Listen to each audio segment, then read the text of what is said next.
อปัจจยนะใหม่อังบุญที่เกิดจากตัวและให้ความเคารพอ่อนน้อมต่อผู้ใหญ่เช่นกตัวแก่อาม่าอาปูกตัวแก่หัวอาผีกตัวแก่อายกตัวแก่อาชีของนะหรือโดยที่สุดกตัวแก่หัวหน้าจุมนะเรื่องทางศาสนาหลวงแจ้หังมังอาม่าอาปูหัวอาผีกตัวแก่อาวังกตัวแก่อายกตัวแก่อาชีของนะให้ความเคารพกับเจเนอที่หนึ่งอริยประเพณีที่สังคมมนุษย์สิ่งที่งาตัวช่างชีวิตจะมาจุ่มเนอกระจีตะให้เล่นเนอะนั่นมือให้ความเคารพปะตะครับงาตัวอภิไอเฮียยุ่มทีจะจนนี้งาตัวก็มาปูนังงาตัวก็อันช่างจุ่มให้ความเคารพแบบมีจนเนงาตัวเฮียสังคมอังเมือจ้างงาตัวมือยองนั้นให้ความเคารพกับการนี้ให้ความเคารพกันนี้ครับเพราะงาตัวเลยฝึกฝนในนี้จะมาจุเห็นงาตัวเฮียงาตัวก็ความเคารพอ่อนน้อมงาตัวก็เสื่อฟังเฮียข้าติจังมือหัวหน้าเนอสลายเนยงมักนี่มักให้ช่างซื้อซัดเข้ามาช่างบุญต่างแก่มาจะให้ช่างเจอบุญต่างแก่จะให้ความเคารพหัวหน้ามาอยู่มันข้าติจังมือสะดวกสบายคันนี้ก็ยงมือหัวหน้าเขามือเมตตาเขายงมือเอ็นดูคันนี้ก็จะให้งานโตให้อ่อนน้อมขันยามืองานโตมือจ่อจักกันจริงมาจ่องานโตให้ในยงเราอ่อนน้อมคนนี้เนี่ยอ่อนน้อมซื่อๆมางูก็อามาบุญจะเป็นอ่อนน้อมมาตาจ่อเพราะงูอามาบุญเนี่ยผู้มีพระคุณก็อามาบุญเนี่ยงูน่ะเกิดดีจะดีงูในเกียร์ยำตั้งเกิดเลยจะให้ปงชี้จนเนี่ยเกิดดีจะเนี่ยงูตั้งเลี้ยงจะได้มันก็ทั้งเขาย่ำไปเลยที่เขามือจะมองลาบใจในโอจะอยู่ใจค่ะถ้ายงแล้วงูอยู่หลักเกิดขึ้นจะให้ว่าชี้แหละจะไม่ก็ต้องไม่ให้ชี้เนี่ย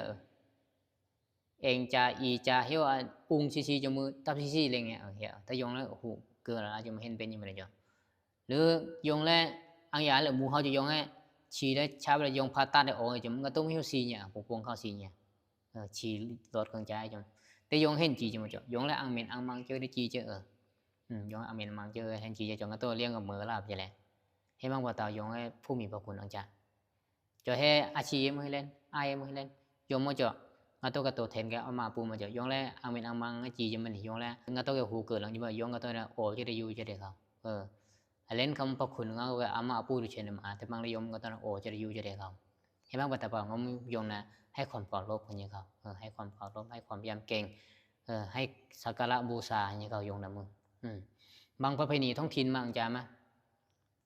ให้วันพระ8 ค่ำ 15 ค่ำก็จะมายงมาอังวัดและเคงฮันเองมาจะให้ยงแกยังเอื้องนักลาให้แกงั้นตัวแกตระกูลกับช่างมือบางงั้นนี่ช่างมือให้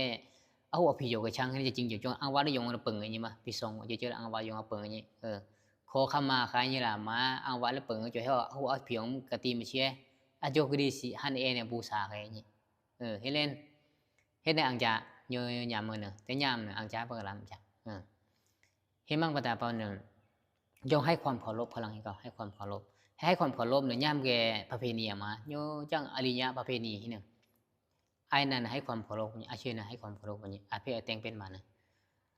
และอังยาอังชาอังงานอังอื่นเนี่ยหรืออาเพศนองจะเจอเนี่ยไออามาอาปูนนะให้ความเคารพนี้อาพีเนี่ยอามังอาตัวอามาปูมาให้ความเคารพนี้เห็นในจีเจอยู่เนี่ย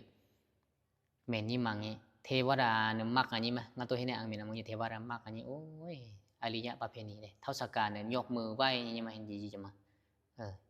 เห็นบ้างปตาเปล่าเนี่ยจิโอให้ความเคารพให้ความยำเก่งแต่บางทีเนาะงาตัวสังคมหินจะยิ้มมาเยอะบางทีมางาตัวเกิดมาก่อนแล้วจีพิษละพิษก็จะไม่ยังมาอภัยเขายองน้ำอภัยเขาจะยองน้ำบอกมาส้นเลยว่าหินจีเนี่ยเนอะหินจีเนอะนั่งเนี่ยยุ่มตู่มาเป็นอย่างหินจีเนี่ยเป็นนั่งหินจีมั้งอังเมนจีได้จิวยองน้ำกำบอกกระสอนนี่มาให้เล่นเนี่ยยองเล็กเมนมันก็ต้องนำบอกเราส้นอะไรยังที่เจอยังตัวเนี่ยอังเคียงจะยังให้เล่นมาไปงาตัวนำบอกหลังกระสอนหลังนี่ถ้างาตัวบอกหลังสอนหลังหังบอกหลังสอนหลังเนี่ยถ้างาโตแกคบหัวแรงงาโตให้ความเคารพเริ่มจะล่าให้ความยำเกรงกันเริ่มจะล่าให้การบูชาสักการะน้ำใจแบ่งปันกันจะล่าอยู่เนี่ยช่างเห็นเจ้าช่างเนี่ยเขาสังคมมาจ้างมือพารากับสังคมเป็นอย่างนี้กำลังจะประตาบ่าสังคมจ้างมุญิมาเสียอังคาบังแคบอ่างน่ะสวยเขาอ่างน่ะหัวองค์เกือเขาสุดท้ายก็ หางมืออย่างนั้นเมตตาเอ็นดูมากะยังมือเหี่ยวทุกเหี่ยวยังในจางเนี่ย